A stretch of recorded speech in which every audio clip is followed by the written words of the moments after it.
episode of SLPs Wine and Cheese. I'm Deb. And I'm Maria. And welcome our lovely guest, Alex. Hi. Hello. Thank you for joining us today. We're super excited. I want to tell everyone a little bit about you.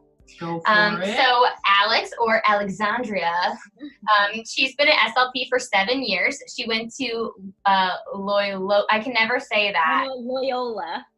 Say it again. Loyola Yes. University in Maryland for undergrad and Towson for graduate schools. She specializes in the adult and geriatric population, currently working in the home health setting for Penn Medicine.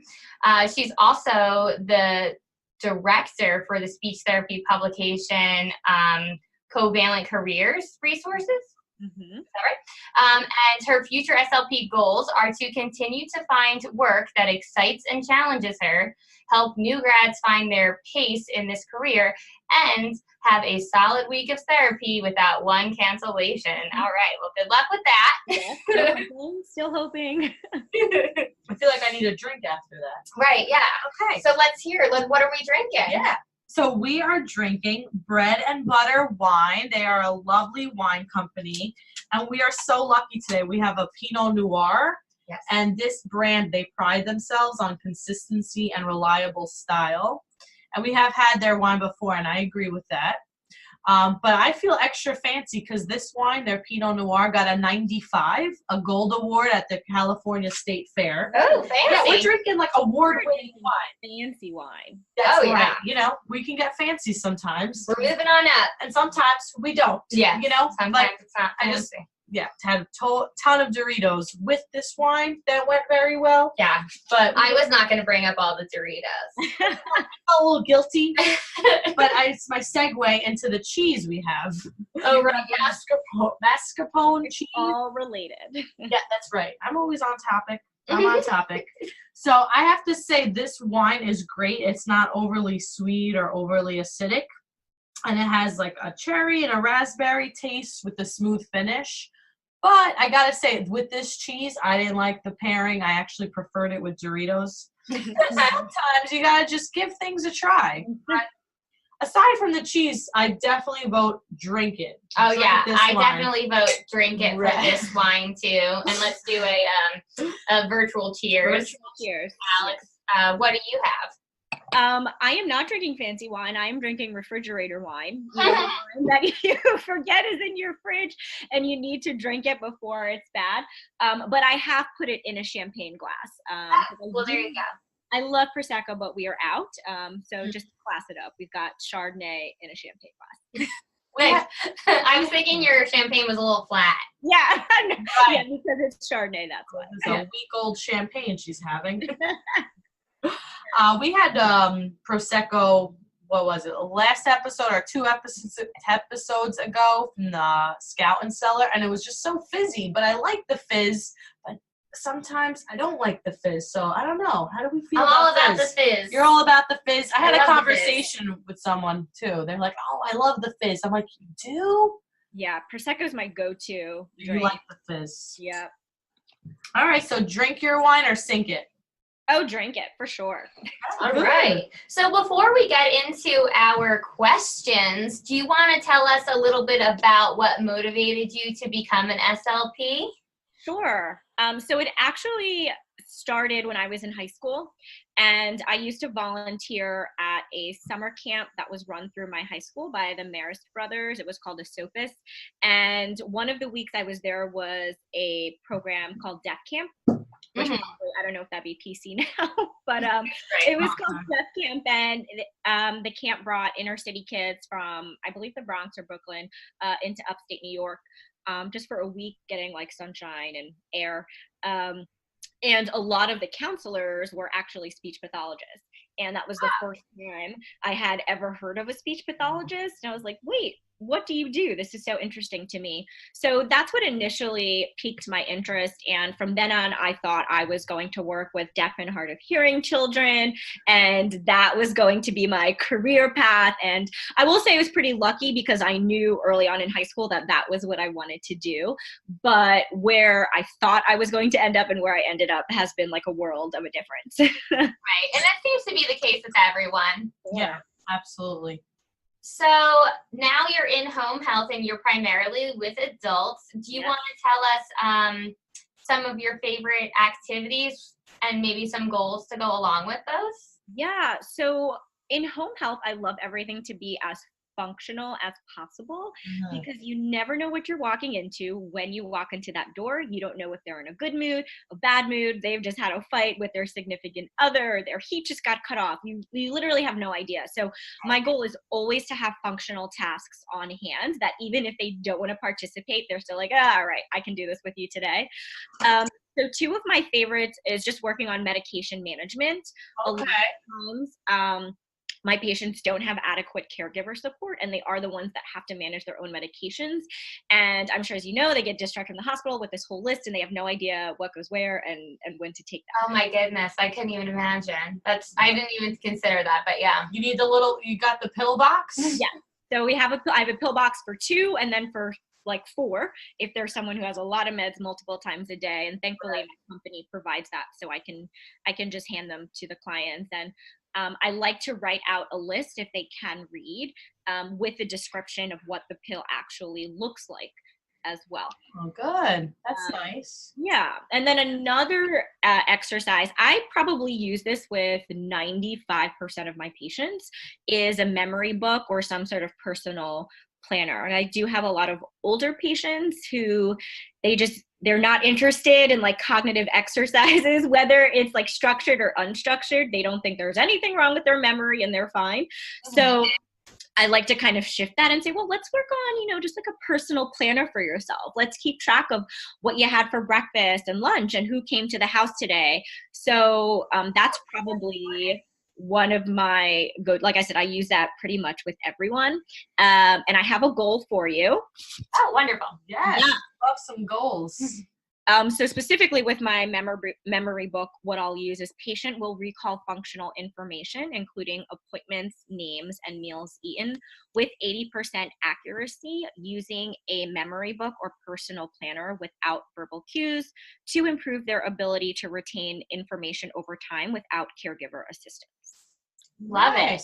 Very specific, measurable, achievable. Right. Specific of where with the cueing, the reason, the rationale, really.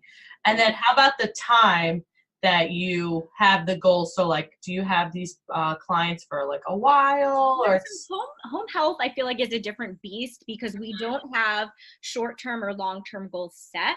We go based on a cert period.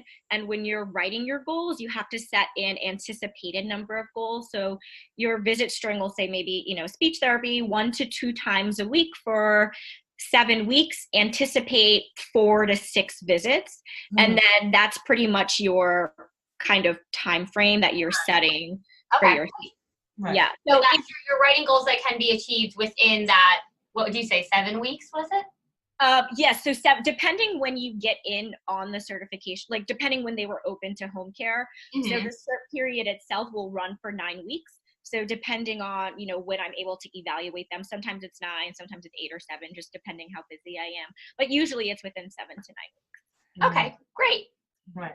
I love that book. Yeah, a couple of sessions. So it's not like a whole year. Let's say if you were working. No. It's like 2 sessions a week, maybe once a week. And right. So you want something functional. For sure. The goal in home health is really to get them out of home health as soon as possible because patients tend to really like home health. They love people visiting them and talking with them, especially the older patients. But we always want to remind them that home health is not a crutch. So I always go in there with a plan of a discharge plan and what they're going to be doing by the time I leave, just so they don't rely on, that nice speech lady who comes to talk with me every day. Exactly. Yeah. It's my speech friend. Yes. My speech wine partner. Just kidding. But that's great that you're having them write down like who came to their house, just like in terms of any record keeping if this person is not like if they don't have another caregiver. So that's like important information in case, you know, if anything were to go wrong. Oh yeah. Okay. Right. Who came to visit me Exactly. today? That's cute. I like that. Oh, before we head to this question, I did want to ask one more question about home health. I was wondering if you can give us like 2 pros and 2 cons to taking that avenue. Yeah. One pro is definitely the time management aspect of it. You really get to, or I would say flexibility, you really get to make your own schedule. Your productivity is set really like weekly. So I am supposed to see I'm supposed to have 30 visits a week.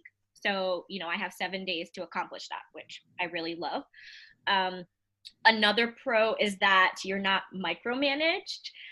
You really get to decide who you want to eval, you get to decide who you want to recert, and you get to decide who you want to discharge. Now, on the flip side, I can say that's a con if you're not an independent or confident therapist, because no one will be on your back. No one will tell you. I mean, if you keep someone for like 4 months, they're going to be like, hey, what's up? But you really have to rely on your clinical strengths and your clinical skills to determine, you know, if this patient is appropriate or not appropriate for therapy. And I would say another con is the frequent missed visits. You are going to people's houses. They're going to forget you're coming. They're going to go get their hair done. They're going to go to church. And you're the last person on their mind to notify. So that is one con, and it's pretty annoying, but you have to go in with it knowing that you're going to have at least like 3 missed visits a week. Is it hard for a CF to start? Oh, is that what you were thinking? Yeah. Deb will talk, and I will just sit. Well, you must have put that question in my brain.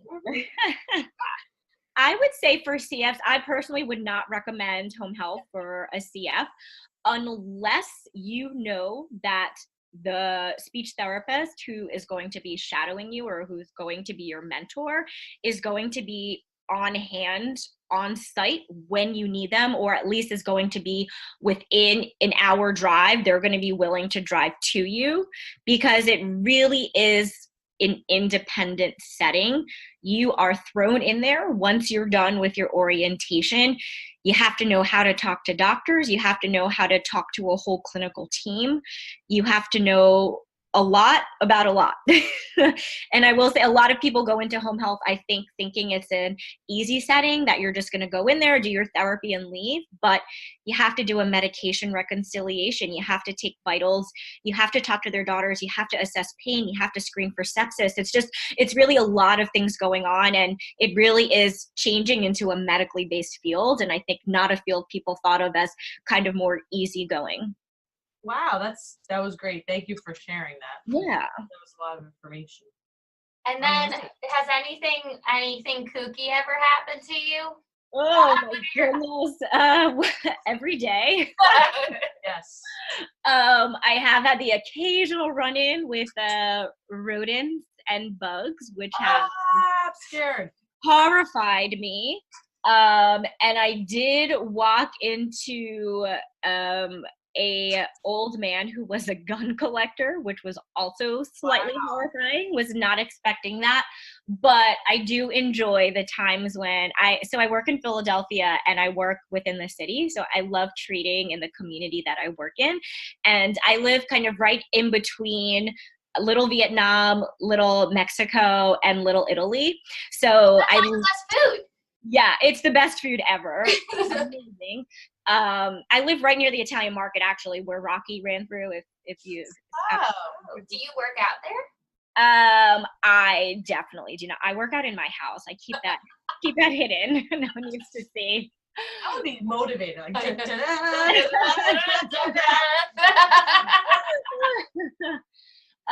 but yeah, I love holiday times because usually, my South Philly Italian patients will make pizzelles for me, or I'll get a really nice like Puerto Rican family dish. So, oh, nice.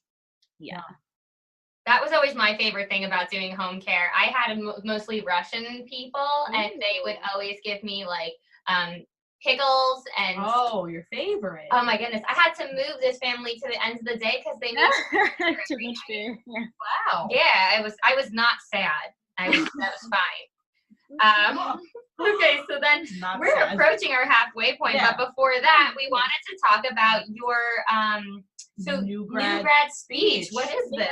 Yeah. So New Grad Speech Therapy is an online publication, and it's ran through Covalent Career Resources. And Covalent Careers is a career development company, and they're geared towards new healthcare professionals, providing them with education, mentorship, job opportunities. So New Grad Speech Therapy is the online publication geared towards speech pathologists, providing them with content in clinical areas, practice management, licensure. And we really want to we really focus our content towards those new grads, and also encourage new grads to write for us. Oh, that's fantastic. Nice. I teach grad school, so if you want to give me some info, I'll pass it out at my Oh, definitely. Yeah, maybe they'd be interested in that. I remember when I was a CF, I felt rather lost. I had a supervisor and I was in a private practice, but like I was pretty much on my own. I don't know why I was just like, I could just picture you being lost. I feel like that's probably why we separated our friendship. You were like, because I was all by myself. Yeah. I was running. I was like Deborah's private practice. Yeah. I was happy though. I liked it. You know, I had my mentor like on site. And I stuff, know. like the next cubicle over speech. Maria does not settle for anything but the best. Thank you. That's a As you shouldn't. You should not settle. All her clothes were from the Limited too when she was a kid. I wish I still fit in those. Cheers, Alex. So then how did you get into this new grad speech therapy? I was actually referred to the position so I run a Facebook group for speech pathologists in home care. And I was just referred from someone in that group, and they said, hey, I was doing this position, but I don't have the time for it. I know with your experience with entrepreneurship and the other side businesses that you've had, like maybe this would be something, that you wanted to do.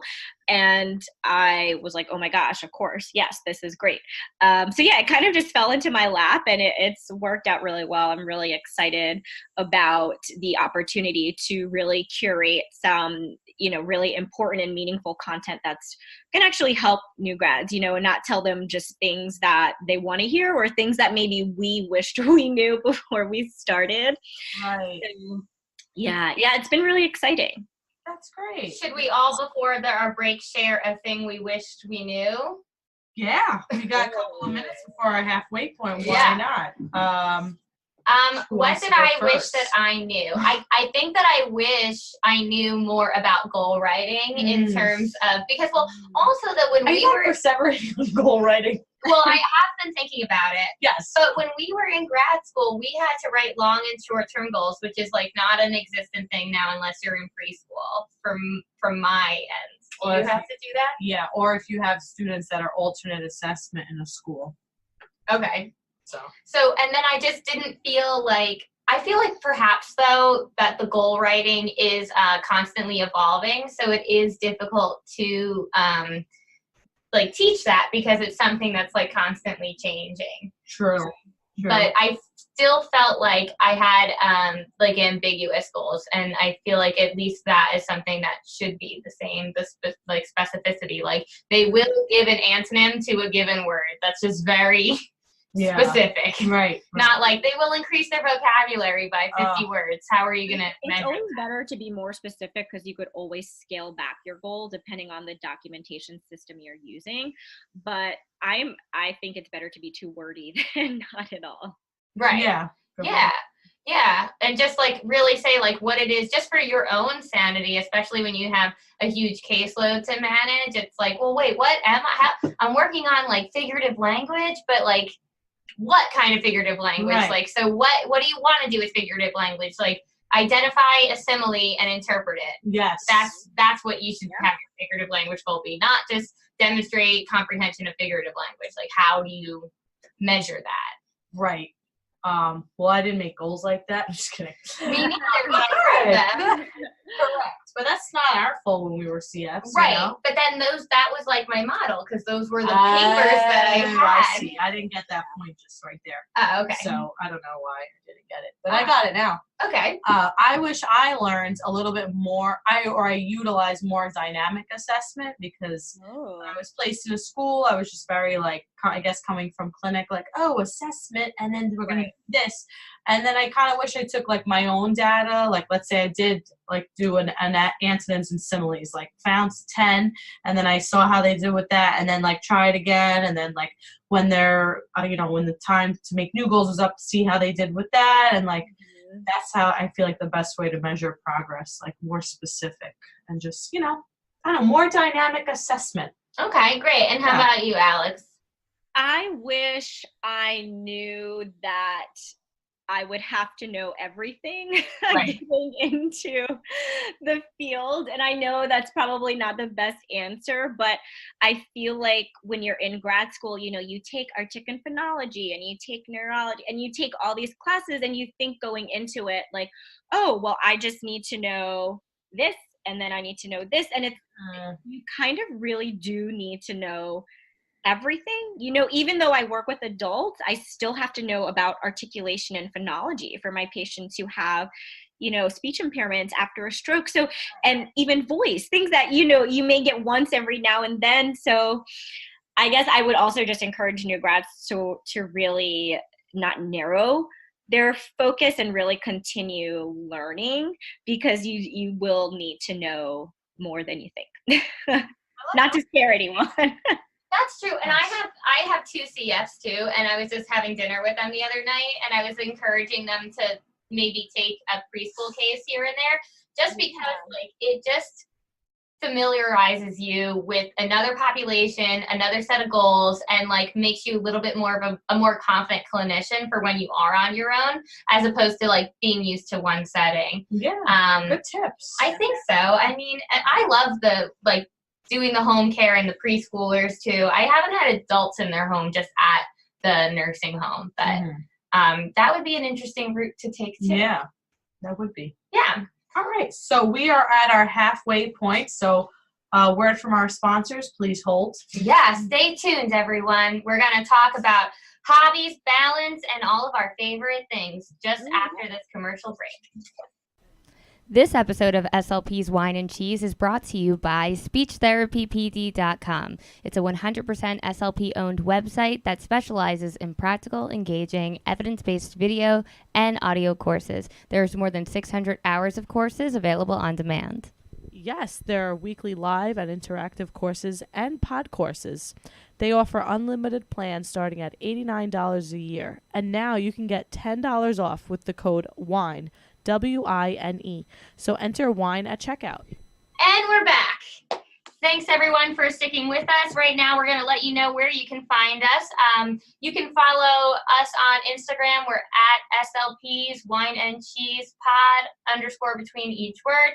I am at Deborah Brooks CCC SLP, and Maria, what's your name? Maria _Kotz SLP. Right, she changed her name. I changed it, and go to our Instagram and you can see our link, and we have links to our Patreon and all other fun stuff. And don't forget to rate, comment, and review us on iTunes. Exactly. What about you, Alex? Where can they find you? So you can find me on Instagram at two places, at Alex Wynter 24, and that's Winter with a Y. And then you can also find me at She X Shines. Great. So She X Shines. Let's get into that. So She Shines was a collaborative venture between me and one of my girlfriends who I actually met on Instagram. Ooh. And she is a speech pathologist as well. But she is retired from speech. I always say retired because she has her own business now that's flourishing, and I'm so excited for her. Oh, wow, good for her. Yeah. So I was running a online social and networking list combined with events throughout the city called She. And my partner, Anna Laura, has a business called the Shine Studio. So we kind of just decided to put our two businesses together, and we called it She Shines. Yeah, and our goal is just to provide the space and resources for women in the city to come together, to connect, and to grow personally and professionally. So we do that through events, we do workshops, we, our digital content on Instagram, we have a website. So our goal really is just community connection, girl talk, inclusiveness, and always with a glass of champagne in hand. Wow. Oh, that sounds right up our alley. I feel like we'd be right in there. Yeah, we You should guys would be go to some perfect. fine events when we're in Philly. Yes. Yeah. We should do that when I was in Philly, but that's all right. We can go back. Yeah. Which we said we wanted to. I know you have a reason to go back. Right. I go to Philly pretty often. I actually lived in Delaware for So not too far. 5th grade. So, and I feel like a lot of my friends, like when they go out, they go to Philly, whereas like when you're around here, you go to Manhattan, you know? So, and then I have some sisters that live nearby there too. So definitely we gotta meet up. Yeah, we'll have wine in Philly. Also, I'm from Queens, so next time I go home. Oh, very cool. Look at that. Our worlds are colliding. So do you have most of like the meet and greets or the events in Philly, or is it? They've all been in Philly so far. We have had a lot of requests in other cities. So I'm sure, as you guys know, we are a 2-woman operation, and me with a full-time job still, and Anna Laura as well. She has a job. So we're still trying to make it work. We absolutely want to expand so bad. So we're just trying to figure out all the nuts and bolts, how to get there. But all our events right now are in Philadelphia. Well, you should come to our live podcast. Yeah, I'm planning. That's why I want to know. You got to let me know as soon as it is, so I can put it in my calendar. I'm gonna get that date as soon as I can. I've been on my computer. And I'll manifest it. Right. Yeah, it's happening. Yeah, it's Maria manifests things. I That's do. her power. She manifests. That's her power. She's like, she wrote 12 emails to get wine. And I'm being realistic. Like, you gotta put what you want out there, but Realistic manifestations. yeah, but you still have to do the work to get there. It's not like, For sure. It doesn't happen. You gotta put in the legwork. I manifested. I do. I'm gonna manifest this. Good, manifest Yes. So that's one of my hobbies. I do like to manifest things. it. Great. Well, we were wondering. So Maria and I both, I feel like we have a bunch of hobbies and things that we like to do in our free time. Alex, do you think it's important to have hobbies or jobs outside of your career? And if so, how would that impact someone's career or lifestyle? Yeah, well, speaking to someone who has like 2 to 3 jobs already outside her career, I think it's so important, not only for your mental health, but for your creativity. You know, I feel like a lot of times when I talk to women, they're like, oh my gosh, I'm so burnt out at work. I'm so bored. I'm like, okay, well, what are you doing when you get home? You know, are you just sitting on your couch and you're doing more work? Like what is fueling you outside of your career? I don't care how much you love your job, you're going to need a break at some point. We're not robots, right? Like you have to take a break, and what are you going to do to take a break? So I think it's so important to have a hobby or even some little side job, side hustle, some side passion that you can put your creativity to, and kind of just like take a break from thinking about patients and paperwork and all that stuff. No, that's a great point, because I feel like all three of us, I think I could speak for all three of us, excuse me, that we do enjoy what we do, but just even the whole like waking up in the morning, you know, like even it's the routine of it, waking right? up Yeah. in the morning. You know, I'm a morning person. I don't think Deb's either. I'm not a morning person at all. So sometimes you need that drive just to like, you know, get up out of bed and do your. Oh, sure. And I think too, when you're in a career that is so heavily weighted on dealing with other people, and not only just doing therapy with them, but you deal with their emotions and kind of what they're going through, it can take a really heavy toll on you. So I think mentally and emotionally. Exactly. So you have to have some sort of way to check out from that, and just to really mentally take a break, or else you will get burnt out and kind of just, I mean, I've been there, you'll have some sort of breakdown. It's like, I'm going to quit my job. This is not for me. You know, Right. It's like, no, girl, it's okay. You just didn't take a vacation in a year. You know? Yeah. That's right. Exactly. And I feel the same way. Like, even though some of my outside focuses are speech related. They are. But I'm still like, I'm really like, oh, I want to sit here and draw this thing. I like, so it's not like I'm like IEPs, goals, progress reports, notes, sessions. I'm like, you know, what would be a good idea if I drew 40 pictures now instead? Like that's like therapeutic for you. That's great. Oh yeah. And I'm like, what a great idea. And then I'm just like, I just keep going. So I always like to call myself a productive procrastinator. PP. Ooh, I like that. Thank you, Maria. You know, she just always has, Maria's got this way of just lifting you up. PP. We might have to come up with another name. I know, maybe. A professional PP. A triple P. Thank you.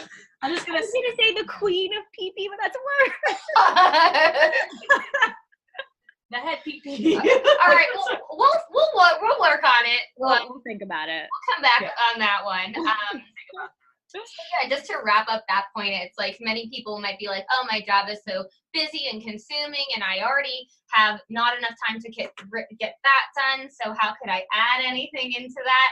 But really, I feel like having something else makes the other more heavy loaded tasks a bit more easy to get through. And then you're just a better conversational partner when you have other things on your mind. Yeah, and you're inspired, like you said, your creativity. Mm-hmm. Right. Yeah, definitely. So what are some of your hobbies? I know you have the She Shines. Yeah, so I love, my fiance and I love finding new restaurants to go to in the city. Okay. This year we're focusing on finding BYO restaurants. Philly has some really great ones. I like that you have like a theme to it. Yeah. Yeah. I'm a foodie too. Last year, our theme was not to go back to the same place because we do have our favorites. We've had a theme of finding the best pizza in the city. Oh. So, yeah, I think that it makes it fun. I think because he's pretty busy and I'm also busy, so we like to do date night at least once a week. So that's something fun for us to just, kind of put our time into. So I was recently in Philly. So where is your favorite Philly cheesesteak? Ooh. I wish I knew you before I was in Philly. Oh, man. I do love Jim's, and I also love I live like walking distance from Pat's and Gino's.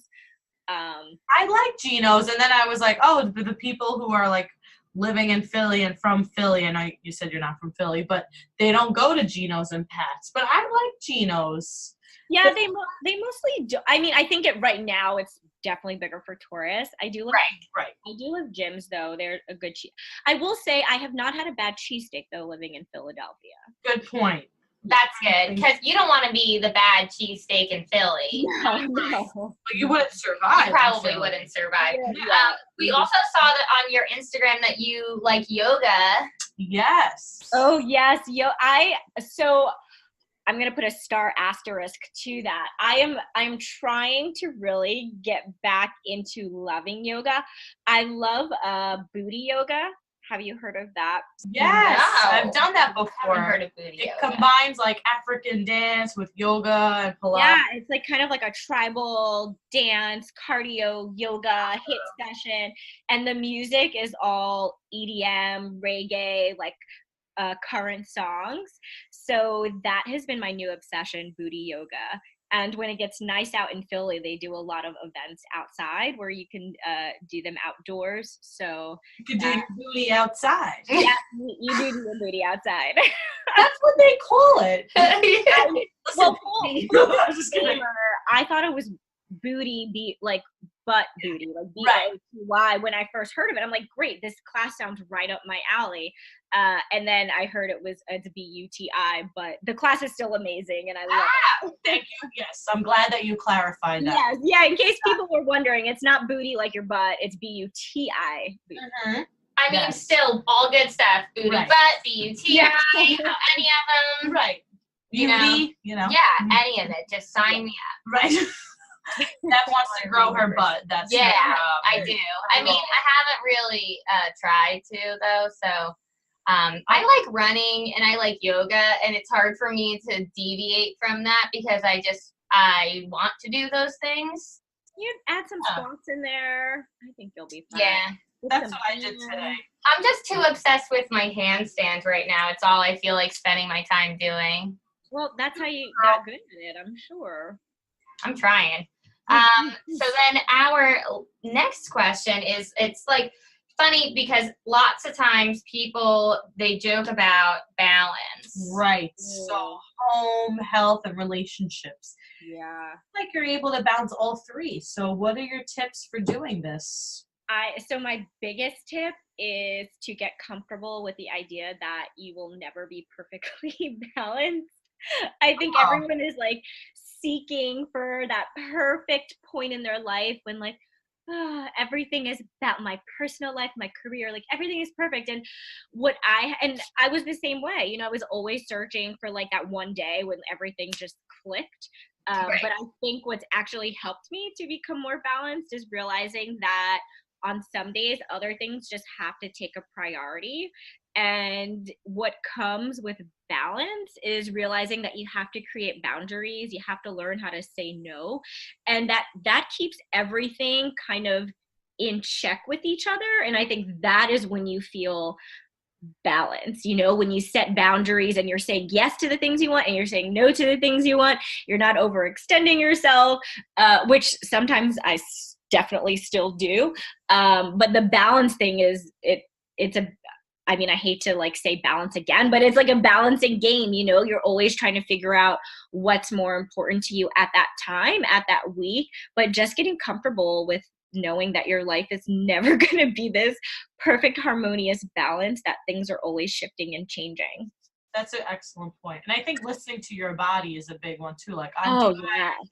All right, I overextended myself. So when someone invites me here, I think, Deb, you said it before, like, I don't know that, like, I'm already tired on a Tuesday. Right. So if you're asking me to commit to plans on a Friday, I'll have to let you know on Friday.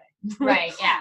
And the answer will probably be, I'm in bed. Yeah, I don't want to. It's 8 p.m. and I'm in bed. And it's also important to not like become discouraged when you have bouts of imbalance. Oh, for sure. That doesn't mean that you're not going to get back to it. It just means that something else was a priority probably, or something needed more attention. So don't get down on yourself when you think maybe you lost the balance. You just have to get back there. Aw, thanks. 100%. Welcome. Oh, did you lose your balance? I don't think so. But maybe I did. I don't know. I was tired yesterday, but I got to sleep, so that was helpful. That's good. So we wanted to go into our favorites, like our favorite skin or beauty product, favorite workout, favorite fashion, and favorite meal. So we'll go one at a time with each category.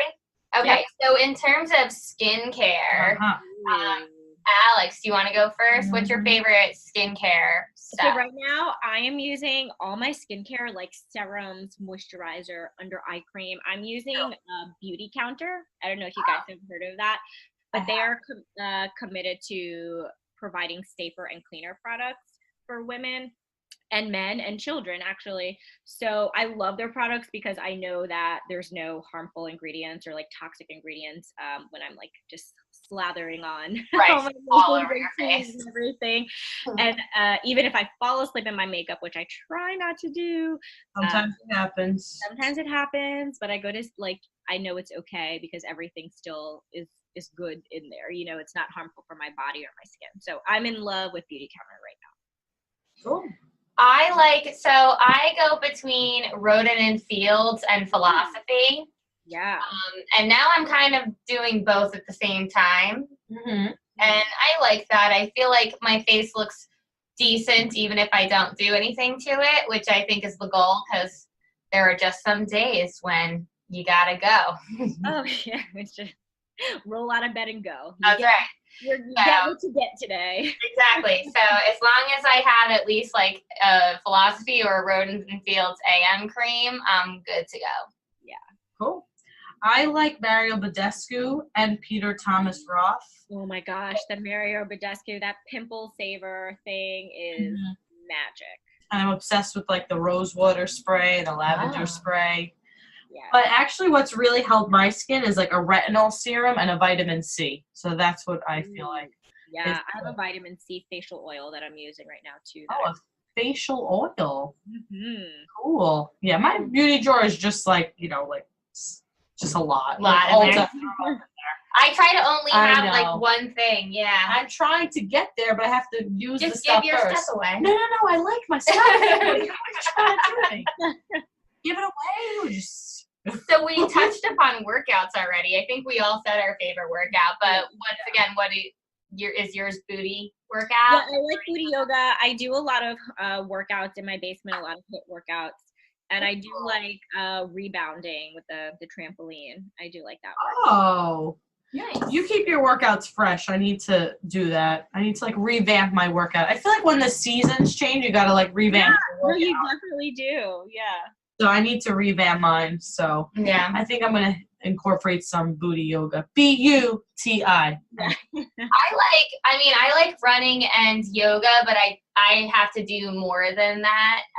And other than that, I like Soul Cycle and like Barry's Boot Camp, like doing like really fast and a high elevation on the treadmill and then going to do weights and then back to the treadmill and then the weights and then it's over. So I like that. Cool. Mm-hmm. Yeah. What else do we have? Favorite meal? Oh, we said Well, I like yoga, but I always switch it up. So right now, I don't even know what I did today. I've been focusing a lot more on my abs. Ooh, yeah. Ready for Dominican Republic. Sure. Oh, when are you going there? In April. Oh, Right sweet. before I go to Colorado. Oh, we better record more episodes. Yeah, I'm sorry. Just April break. That's all. fine. I'm going to Florida, and I just got high-waisted bottoms, so Nice. I'm not worried about anything. The next thing is fashion. Mm-hmm. So what fashion thing do you like right now, and what are you looking forward to in the next season? So right now, I just have these, High-waisted pants. You just said it. Oh, I was talking about the bottoms. Okay. I just like to wear like a straight pant and a wedge heel. Very comfy and it looks good. Yeah, it's like the same thing as a flat, but a little bit of a wedge. Mike just there. There he is. Cool. I have been into stretchy but fun pants. I feel like I just keep buying pants. Like I have barely any shirts left, but I'm into like funky pants. I just bought a pair of like pink metallic pants. I'm not wearing them. I'm wearing pants now. Yeah. So I'm all about like statement pants. You know? Statement pants. Statement pants. And you just wear it with whatever you like. What about you, Alex? So I've been doing Rent the Runway recently. For like the past few months. And I also have been renting statement pants because I'm scared to buy them. But I have rented a pair of like glitter pants, floral pants with like a track stripe down the side.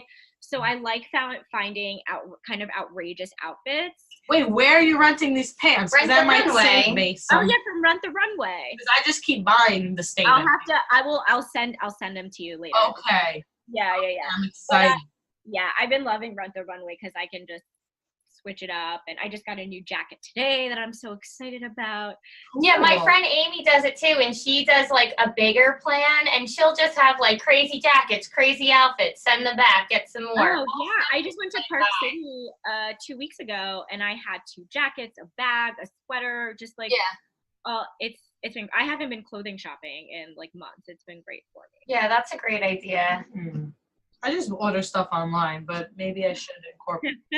I like shopping though. That was my go-to before though, was just because I hate trying things on in the store. Oh, me too. So I would just order online like all the time, but then things wouldn't fit me, and I was like, oh, this is. Yeah, or it like is like a fake shirt that's uneven, and you got tricked. Yeah, or you wash it once, and then it's like a baby-sized. Yeah, that's annoying. Good point. So then the last thing in this favorite section is meals. And I gotta say, lately I'm all about pho. I just want pho, breakfast, lunch, and dinner. I don't know what that is. It's Vietnamese soup. Oh, I call it pho. Oh, that's wrong. Oh. Yeah. H-O, right? Yeah. Okay, well, thank you. Pho. Thank you, PP. No, I'm just kidding. Queen PP with the pho. Whatever. I like Alex. Okay, you're all about pho. I change what I eat all the time, so I don't know now. Yeah, what are you loving right now? What am I loving right now? Everything. I don't know. Well, what's Alex loving right now? Yeah, Alex, you tell me. Oh my goodness. I mean, my go-to we eat at least once a week is pizza. I don't know if that's not like a really nice meal, but we also do taco bowls all the time. Oh, I love doing taco bowls. Well, I've been researching because I'm going to go to Chicago for the weekend, like the best deep dish pizza. Oh, yeah. Oh my gosh, you're going to love it. Okay. All right. We're going to talk about that after. So I think it's Pete Lou Malnati's. That's Lou, yes. Okay. So I've been researching deep dish pizza, but I haven't tried it yet. So, you know. But okay. Mike probably knows pizza places too in Chicago. Okay, I'll ask him. Cool. Yeah. All right. So our last segment is called Tips and Tricks, and here's where we just share a simple tip or trick that anyone can use tomorrow. You don't have to buy anything. It's just something that you can implement in your life, whether it be speech or life in general. Love it. And who wants to go first? I'll go first. I've been having my students write a lot. I don't know why. I just get into these moods. Like, we're going to really focus on writing. And then I'm like, why am I wasting so much loose leaf? So any students that didn't already have a speech notebook, I sent the note home or called a parent. And I was like, hey, I know we asked for this in September, and it never really, sometimes it doesn't. Parents don't send it. Right. But I asked for it now. I'm like, you know what? Better late it's not than too never. late. Yeah. It's not too late. I feel like, you know what? It's springtime. We're excited. Let's get it moving. Let's get a speech notebook in here. I still have speech notebooks for some kids that I had last year, and either they like graduated or left, and I just rip out the pages that they did, and I put a sticker over the top, and then we reuse that notebook. Oh, that's perfect. That's such a great idea. Yeah. So you have old notebooks lying around. Use them. Yeah. That's my tip. Alex, what's your tip or trick?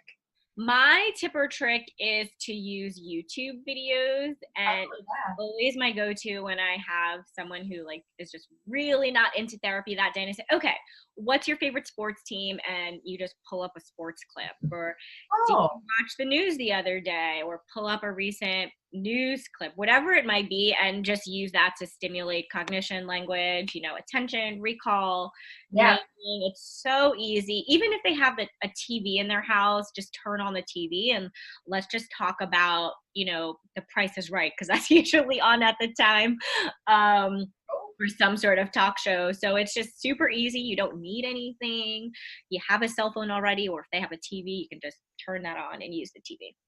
That's perfect. I was working on vowels a lot this week, and I was like, does anyone know what a vowel is? And they're like, yeah, when you spin the wheel, you have to pay for that. Buy a vowel. I was like, yeah, like Wheel of Fortune. That's a good reference on vowels. Good point. My tip or trick it's a coloring tip or trick. So I've been doing a lot of drawing and coloring for my therapy materials, and it's a simple trick, but when you're coloring something, you should color the things that have to be a certain color that color first. I think I do that inadvertently. Like, let's start with like the grass. Grass is because it's going to be green. Right. You don't want to accidentally color a car green. Blue. Right. Yeah. So then, like, after you color all of the things that have to be a color, then color the other elements of your picture, because then you'll find yourself recoloring things because you feel like your color scheme is redundant. So don't color a car green when you're outside, and don't color it blue either because the sky will be blue. So my tip is just to color the things that have colors first. Yeah. And that could be a good time when you work on the following directions, and then like the other half is like, all right, well, what color do you want the car to be? Right. Yeah. Like, well, you better ask for that, and then right on that, Yeah, you can have like 5 elements that are following directions, and then 2 or 3 choices. Oh yeah, I like that. That's what I do. I'm like, I'm not too controlling. I'm going to tell you what color to make your flower. Right. But the clouds can't be green. They can't. Then some kid was like, well, it's acid rain. I'm like, fine. Oh my God. Someone has been watching Stranger Things. Or really listening intently during science. Maybe. Either one of those things is happening. Probably Stranger Things. Most likely Stranger Things. Yeah. Well, it's been so great having you. Oh, yeah, thank you so much. So much fun. End our episode with a quote. And since Alex is our guest, can you finish off with a nice quote? Sure. So I apologize because I do not know the origin of this quote, but one of my favorite quotes, being from someone who always has a lot going on and who loves all those things, is, "I can't cry about having a lot on my plate when my goal was to eat." Thank you for listening to this episode of SLP's Wine and Cheese. We are so excited because we are about to celebrate our 1-year anniversary of doing the podcast. Thank you so much for all of your support. We are going to have a live show on May 31st at 7:30 p.m. at the Creek in the Cave in Long Island City, Queens. We really hope to see you there. And now, a word from our sponsor. Hey ladies, I'm kind of sort of loving and openly admittingly fangirling y'all lovely duo of SLPs Wine and Cheese. Yes, and we love listening to your podcast, First Bite. Well, thank you. I'm Michelle Dawson, and I specialize in functional but fun treatment for medically fragile kiddos, especially for those that have feeding and swallowing impairments and who use AAC devices as part of their total communication plan. On my podcast, First Bite, we discuss all topics related to early intervention and pediatric speech therapy. We address those worrisome ethics and clinical supervision concerns, as well as jump into private practice ownership and really get into the nooks and crannies of all the things in between by interviewing guest experts in the field. Then, every 4th episode, we bring it back home to my Palmetto State by having evidence-based reviews of case studies or resources with my dear friend and colleague, Aaron Forward, who kind of sort of came up with this whole idea. First Bite is partnered with Speech Therapy PD, offering evidence-based content in a podcast. Each episode can count as 1 hour ASHA CEU. Find them on iTunes, Spotify, or anywhere else you listen to podcasts. Absolutely. And thanks for all you do and for spreading joy into the world. Cheers.